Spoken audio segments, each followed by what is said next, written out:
بسم السلاسي بسم آب وولد ومنفس قدوس أحد أملاك آمين. أوريت زفطرت معرف 16 أجارن إسماعيلن ساراي سويتي أبرام كا ولد أي ولدتن نبرت أجار اتبهال جبساوت جزء دما نبرتا ساراي كا نابرام إنه أنا كي ولد እግዚአብሔር عصيني إيو من البات بقى أنت تفارخو بدخا نابزا جزء إتو بلتو أبرام دمان قال ساراي سمعه أبرام أب مدري كنعان 10 عامت مسكبره ساراي سويت أبرام نتا ግብፃዊት ግዝእታ ኣጋር ወሲዳ ናብራም ሰባያ ሰበይቱ ክትከውን ሃበቶ ንሱ ድማ ናብ ኣጋር ኣተወ ንሳ ከዓ ጠነሰት ከም ዝጠነሰት ምስ ረኣየት ንሜታ ኣቕለለታ ሳራይ ድማ ናብራም እዚ ዝዕገቦ ዘለኹ ናብ ልዕሌኻ ይውረድ ኣነ ግዝእተይ ኣብ ሕቑፍኻ ሃብኩኻ ከም ጠነሰት ምስ ረኣየት ከዓ ኣቃለለትኒ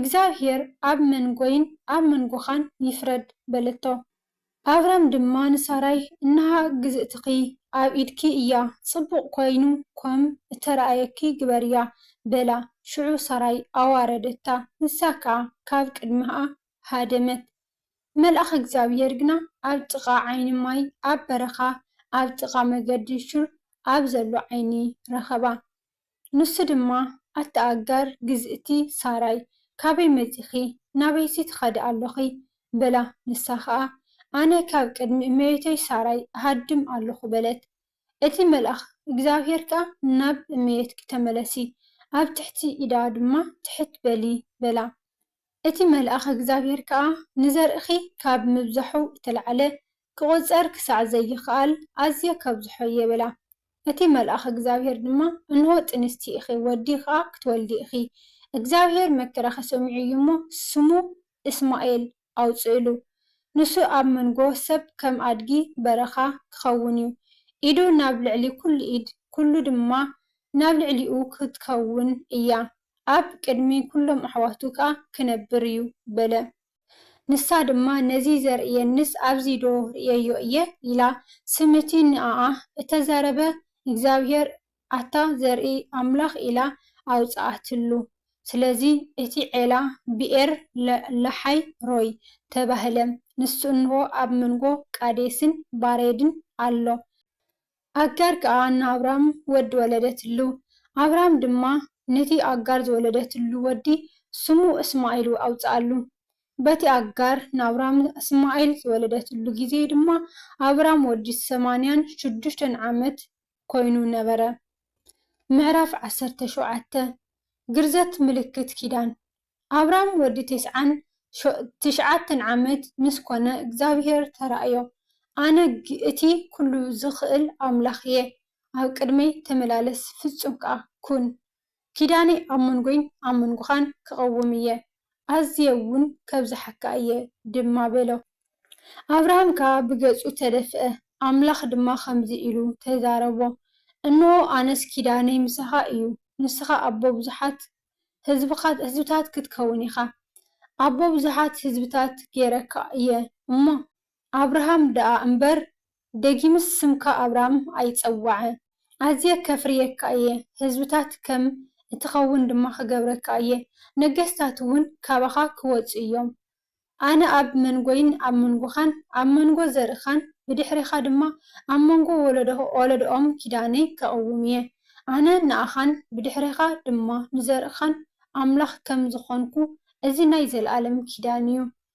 እዛ ምድሪ ስደትካ ኩላ ምድሪ ከነኣን ንኣኻን ብድሕሪኻ ድማ ንዘርእኻን ንርስቲ ዘለኣለም ክህብ እየ ኣምላኾም ከዓ ክኸውን እየ ኣምላኽ ድማ ንኣብርሃም በሎ ንስኻ ከዓ ኪዳነይ ክትሕሉ ኢኻ ንስኻ ብድሕሪኻ እውን ዘርእኻ ኣብ ወለዶኦም ትሕሉ እቲ ኣብ መንጎይን ኣብ መንጎኻን ብድሕሪኻ ድማ ኣብ ዘርእኻ ዘሎ እሞ ንስኻትኩም እትሕልውዎ ኪዳን እዚ እዩ ኣባኻትኩም ተባዕታይ ዘበለ ኩሉ ይገዘር ስጋ ዕልቦኹም ግዘሩ እዚ ድማ ነቲ ኣብ መንጎይን መንጎኹምን ዘሎ ኪዳን ምልክት ክኸውን እዩ ኣባኻትኩም ወዲ 8 መዓልቲ ተባዕታይ ዘበለ ኩሉ ኣብ ወለዶኹም ኣብ ቤት እተወልደን ካብ ማንምስ ካብ ዘርእኻ ዘይኮነ ወዲ ጓና ብገንዘብ እተዓደገን ይገዘር።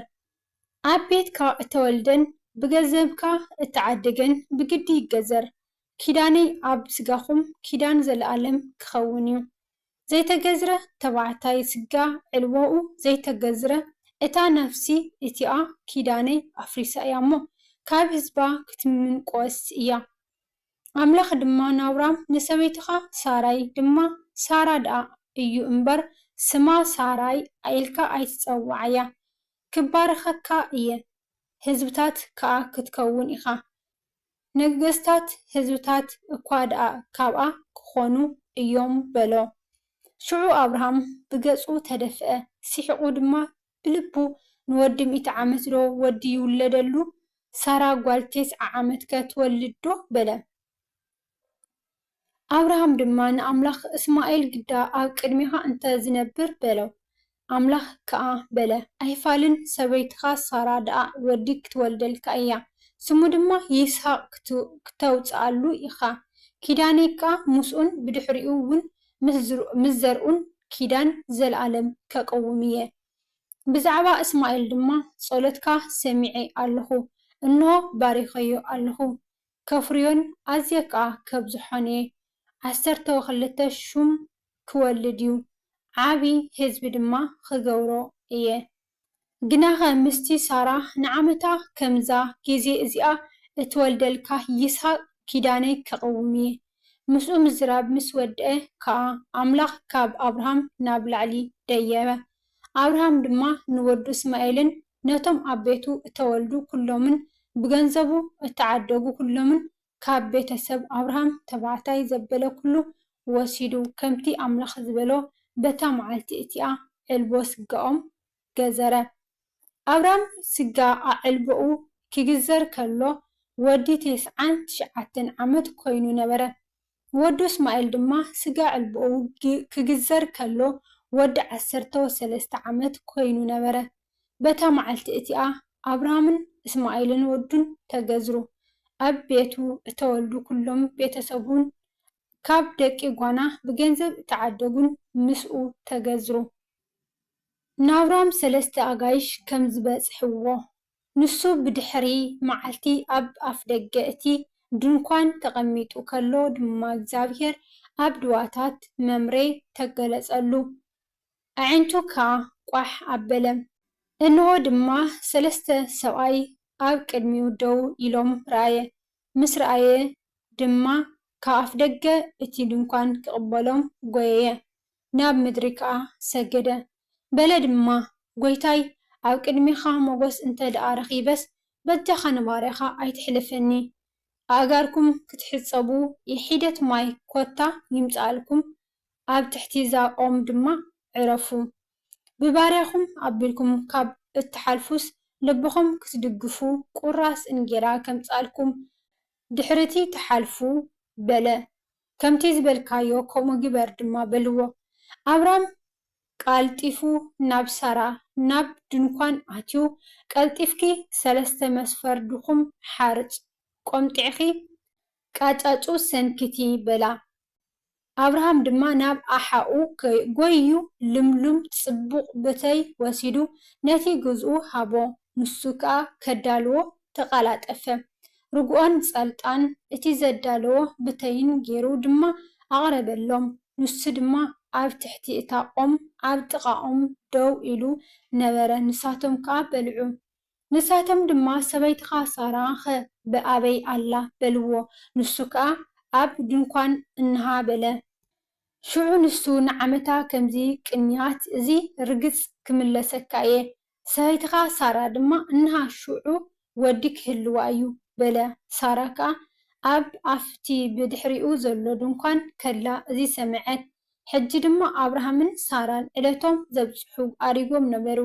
ንሳራ ድማ እቲ ልምዲ ደቂ ኣንስትዮ ገዲፍዋ ነበረ። ሳራ ከዓ ብልባ ከምዚ ኢላ ሰሓቐት፣ ድሕሪ እርግናይ ዶ ፍትወት ክለዓለኒ ጎይታይ ድማ ኣሪጉ እዩ። እግዚአብሔር ከዓ ንኣብርሃም ስለምንታይ ሳራ ኣሪገ ከለኹስ ብሓቂ ውሉድ ክወልድ እየ ኢላ ሰሓቐት። ንእግዚአብሔር ዶ ዝጨንቆ ነገር ኣለዎ? ንዓመታ ከምዚ ቅንያት እዚ ብምድብ ግዜ ክምለሰካ እየ ሳራ ድማ ወዲ ክህልዋ እዩ በሎ። ሽዑ ሳራ ሰንቢዳ ነበረት እሞ ኣይሰሓቅኩን ኢላ አሉ በለት። ንሱ ግና ኣይፋልስሕቅኪ እባ ደኣ በላ። አብርሃም ኣብ ክንዲ ሶዶም ከም ዘለመነ እቶም ሰባት ድማ ካብኡ ተንስኡ፣ ሶዶም ገጾም ከዓ ቀንዑ። አብርሃም እውን ከፋንዎም ንስኣታቶም ከደ። እግዚአብሔር ድማ እቲ ኣነ ዝገብሮ ካብ አብርሃም ዶ ክሓብኦ እየ? አብርሃምሲ ዓብይን ብርቱዕን ህዝቢ ክኸውን እዩ፣ ህዝብታት ኩላ ምድሪ ድማ ብኡ ክባረኹ እዮም። እግዚአብሔር ከዓ እቲ ብዛዕባ አብርሃም እተዛረቦ ከምፅኣሉ ንሱ ድማ ብድሕሪኡ እውን ንቤቱን ንደቁን መገዲ እግዚአብሔር ክሕልውን ጽድቅን ፍርድን ከዓ ክገብሩን ምእንቲ ክእዝዞም ፈለጥክዎ በለ። እግዚአብሔር ድማ ጭራሕ ምራሕ ሶዶምን ጎሞራን በዚሑ እዩ እሞ ሓጢኣቶም ከዓ ኣዝዩ በርቲዑ እዩ። ስለዚ ከምቲ ናባይ ዝመፀ ጭራሕ ምራሕ ፈፂሞም ገይሮምዎ ወይ ዘይገበርዎ እንተኮይኖም ክፈልጥ ወሪደ ክርኢ እየ በለ። እቶም ሰባት ድማ ካብኡ ገጾም መሊሶም ናብ ሶዶም ከዱ። አብርሃም ከዓ ገና ኣብ ቅድሚ እግዚአብሔር ደው ኢሉ ነበረ። አብርሃም ድማ ቀሪቡ ነቲ ጻድቕከ ምስቲ ረሲእ ዶ ክተጥፍኦ ኢኻ? ምናልባሽ ኣብታ ከተማ 50 ጻድቃን ይርከቡ ይኾኑ እዮም እሞ ተጥፍኦም ዶ ምእንቲ እቶም ኣብኣ ዘለዉ 50 ጻድቃን ኢልካስ ነታ ቦታ ዶ ኣይትንሕፋን? ንጻድቕ ምስቲ ረሲእ ምቕታል ከምዚ ዝበለ ነገር ምግባርሲ ካባኻ ይርሓቕ። እቲ ጻድቕ ከምቲ ረሲእ ክኸውንሲ ካባኻ ይርሓቕ። እቲ ፈራድ ኩላ ምድርስ ፍትሒ ዶ ኣየውፅእን እዩ በለ። እግዚአብሔርካ ኣብ ሶዶም ኣብ ማእኸልታ ከተማ 50 ጻድቃን እንተረኸብኩላስ ንብዘላ እታ ቦታ ምንታኦም ኢለ ክንሕፋየ በለ። አብርሃም ድማ መለሰሉ እንሆ ኣነ መሬትን ሓመኹስትን ክነሰይ ምስ ጎይታይ ክዛረብ ደፈርኩ። ምናልባሽ ካብቶም 50 ጻድቃን 5 ይጎድሉ ይኾኑ። ብዛዕባ እቶም 5 ዶ ንብኸተማኣ ተጥፍኣ በለ። ንሱ ከዓ 45 እንተረኸብኩስ ኣየጥፍኣን በለ። ከም ብሓድሽ ድማ ምናልባሽ 40 ይርከብዋ ይኾኑ ኢሉ ተዛረቦ። ምንቲ እቶም 40 ኢለ ኣይገብሮን እየ በለ። ንሱ ከዓ ጎይታይ ብምዝራበይ ደኣ ኣይትኾሪ፣ ምናልባሽ 30 ይርከብዋ ይኾኑ በለ። 30 እንተረኸብኩላስ ኣይገብሮን እየ በለ። ንሱ ድማ እንሆ ምስ ጎይታይ ክዛረብ ደፈርኩ፣ ምናልባሽ 20 ግዲ ይርከብዋ ይኾኑ በለ። ምእንቲ እቶም 20 ኣየጥፍኣን እየ በሎ።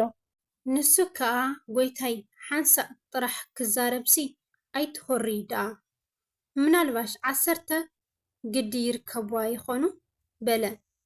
ምንቲ እቶም 10 እውን ኣየጥፍኣን እየ በሎ። እግዚአብሔር ድማ ምስ አብርሃም ተዛሪቡ ምስ ወድአ ከደ። አብርሃም እውን ናብ ቦትኡ ተመለሰ። ስለ ቃላቱ ናይ ቃላቱ በዓል ቤት እግዚአብሔር አምላኽና ዝኸበረን ዝተመስገነን ይኹን። ዝወደቐ ዝነጠበ ብኣፈ ቅዱሳን ይተኣረመለይ። ወስብሐት ለእግዚአብሔር ልዑል ወለወላዲቱ ድንግል ወለመስቀሉ ክቡር አሜን።